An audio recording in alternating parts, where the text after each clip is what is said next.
se sont disponibilisés. Vous savez, nous sommes dans le cadre des vacances parlementaires et le devoir de redevabilité nous oblige à pouvoir approcher la population, échanger avec la population et apporter certaines réponses aux questions que se pose la population. Nous saluons les associations katumbistes qui nous ont invités aujourd'hui. Ils ont mis sur pied un cadre d'échange, de dialogue, de discussions sans tabou, sans gants avec la population.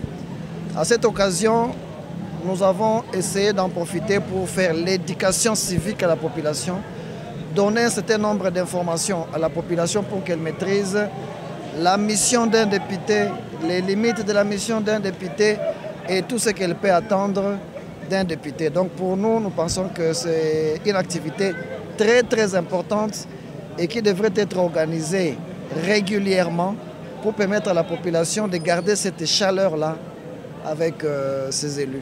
Honorable Jean-Paul Lumbu, si je peux revenir à la question des militants de la Lucha qui vous a posé, de savoir, lorsque vous n'étiez pas encore député, on vous voyait dans la rue manifester, demander dénoncer tout ce qui ne marchait pas dans le pays.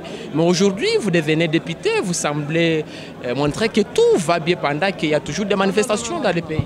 On n'a pas dit que tout va bien. On a dit ceci. J'ai été élu pour aller parler désormais à l'Assemblée. Je ne suis plus autorisé à parler dans la rue, parce que si je vais dans la rue, ça veut dire que je suis incapable d'apporter les changements que le peuple attend à l'Assemblée où le peuple m'a envoyé. Mais aussi, les questions qui doivent trouver solution dans la rue, il faut se poser la question, est-ce que les députés ont échoué? Est-ce que vos élus ont échoué d'apporter des réponses à ces questions-là, ce qui justifie que vous allez dans la rue? Est-ce que ces questions pour lesquelles vous allez dans la rue sont de la compétence de vos élus députés nationaux ou vos députés provinciaux pour que vous puissiez aller dans la rue? La liberté de manifestation, elle est là, mais seulement nous voudrions rappeler à la population qu'après nous avoir confié les mandats, c'est nous qui sommes les bouches autorisées de la population. Il y a des questions pour lesquelles, pour trouver des solutions, il faut nécessairement passer par les institutions, par l'Assemblée, par le gouvernement. Et nous sommes disposés. Donc, aujourd'hui, nous voulons dire à la population, il n'y a pas de barrière. N'ayez pas de prétexte de dire, nous ne parvenons pas à joindre nos députés. Nous venons de donner nos numéros. Vous pouvez nous appeler à tout moment pour des questions qui méritent des réponses institutionnelles. Nous, en tant que députés, nous ne pouvons pas aller dans la rue parce que vous nous avez déjà chassés de la rue. Voilà. Honorable Prince Kiangui, dès qu'on peut retenir de votre intervention devant ces jeunes qui étaient ici, venir vous suivre ici. C'est juste savoir que après nous avoir élus, vous avez l'obligation de nous accompagner dans cette mission. Ce n'est pas que vous devez attendre la fin du mandat, 5 ans après que vous veniez maintenant demander quel est notre bilan. Parce que nous devons être ensemble pendant les 5 ans de mandat. Là où ça ne marche pas, nous devons ensemble voir ce qu'il faut. Nous avons des orientations à vous faire également. Vous avez des idées que vous devez nous apporter pour qu'ensemble, nous sachions comment mener ou accompagner ceux-là qui sont en train de gérer afin que nous trouvions des réponses à toutes les préoccupations qui se posent dans la communauté. Et donc désormais, je voudrais que nos électeurs nous accompagnent. Mais aussi, je suis revenu sur le fait que le peuple nous doit respect, comme également nous devons respect au peuple. Et ensemble, nous saurons comment cheminer, arriver à trouver solution à toutes les préoccupations qui se posent dans la communauté. Parlant de la question de la justice populaire, nous disons, il y a un principe de droit qui veut que toute personne soit présumée innocente jusqu'à ce que sa culpabilité soit établie. Mais si vous pensez que, parce que vous avez trouvé quelqu'un avec une machette à main, qu'il est coupable et que vite vous devez vous rendre justice, je crois qu'on ne sera plus dans un pays de droit. On aura changé le pays de l'état de droit en jungle. Et ça, nous demandons aux jeunes gens à ne pas jamais avoir recours à la violence. Parce que souvent, la violence crée la violence et finalement, ça ne résout jamais les problèmes de la communauté. Voilà.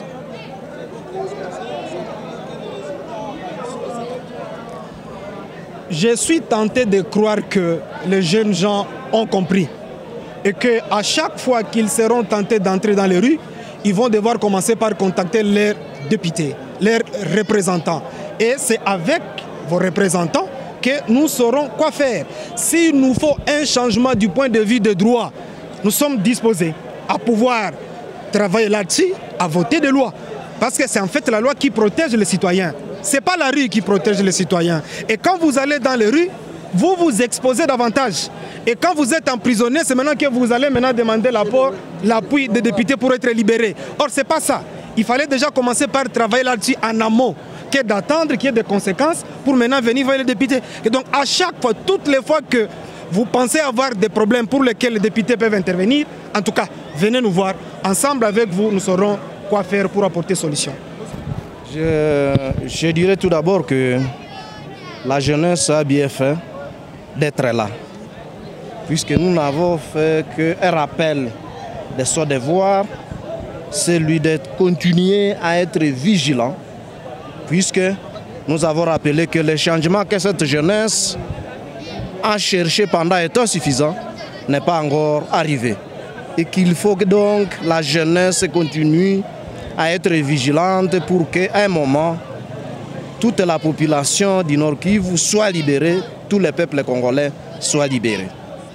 Nous avons des institutions légales, mais nous avons dit que c'est à un niveau, ces institutions sont illégitimes, c'est-à-dire elles ne sont pas, ou disons les animateurs de ces institutions sont illégitimes puisqu'ils n'ont pas l'acceptation populaire.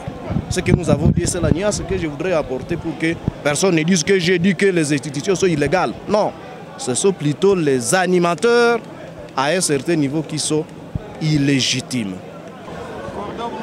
Bonsoir. Je réponds au nom de Maître Samba Tabou Guillaume. Je suis coordonnateur provincial de COAM. COAM, c'est une plateforme qui est en train de réunir les associations et les mouvements katumbistes dans le Nord Kivu. Vous avez organisé une activité avec la population Nord Kivu aussi par les Goma. Nous, la population des Goma qui n'est pas arrivée ici. Comment ça va ici? Oui, en fait, aujourd'hui, c'est une journée commémorative du 17 janvier. Journée des martyrs de l'indépendance. COAM s'est résolu de ne pas laisser passer cette journée inaperçue. Nous voulions marquer cette journée par l'éducation civique, comme revenir à ceux que nos pères de l'indépendance et pour lesquels ils étaient en train de militer. Entre autres, nous voulons enseigner ou apprendre à la population les droits et les devoirs de la population. C'est comme ça que nous avons organisé aujourd'hui ce que nous avons intitulé la première édition de l'éducation civique. Et le choix des acteurs qui ont intervenu aujourd'hui, qu'est-ce qui vous a motivé de faire ces choix-là? Est-ce que c'est simplement parce qu'ils sont de l'opposition? Non, je pense que les invitations sont parties et les invitations ont rencontré tout le monde. Et que je pense qu'eux, ils se sont retrouvés dégagés pour venir. Et nous aurions bien voulu avoir tous les députés avec nous parce que c'est eux, nos répondants directs. Nous voulons savoir et eux, ils peuvent encore plus nous informer. Voilà pourquoi est-ce que nous sommes allés choisir les députés, pas les députés de l'opposition, mais les députés, selon leur emploi du temps, ils se sont disponibilisés. Monsieur le Cordon, la sortie de cette activité d'aujourd'hui, on peut dire que vous aviez atteint l'objectif selon vos attentes? Bon, nous sommes en train de dire, pour la première fois, nous pouvons dire que oui, nous avons atteint l'objectif qui était de sensibiliser un grand nombre de la population et faire passer quand même le message de notre leader qui est le président Moïse Katumbi Chapwe, qui est un homme pacifique, un homme de paix, et un homme qui prône le changement. Et nous avons compris que ce changement ne pourrait être possible qu'en passant par l'éducation civique. Quelle est la part de Moïse Katumbi? L'idéologie.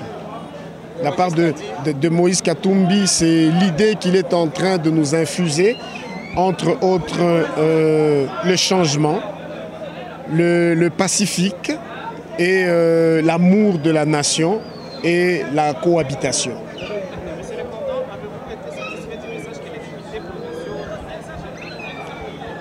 En gros, oui. En gros, oui. Vous savez, c'est la première, nous pouvons dire c'est la première tentative. Hein. On ne peut pas, le problème, il est profond. L'ignorance est profonde. Je pense que ça nous demande un peu plus de temps pour nous dire qu'ils ont atteint. Mais l'essentiel a été fait pour aujourd'hui. Alors le plan pour 2020, donc pour dire la suite, donc la prochaine phase sera laquelle? Nous sommes en train d'ailleurs de profiter pour cette occasion pour demander à la population de Goma de nous suivre régulièrement. Nous allons faire passer par les voies des ondes.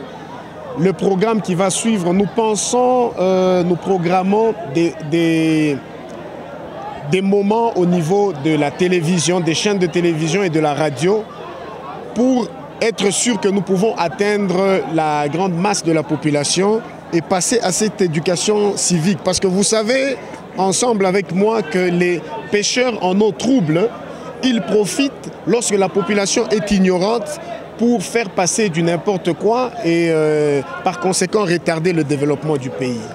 Merci. C'est moi qui vous remercie. Merci.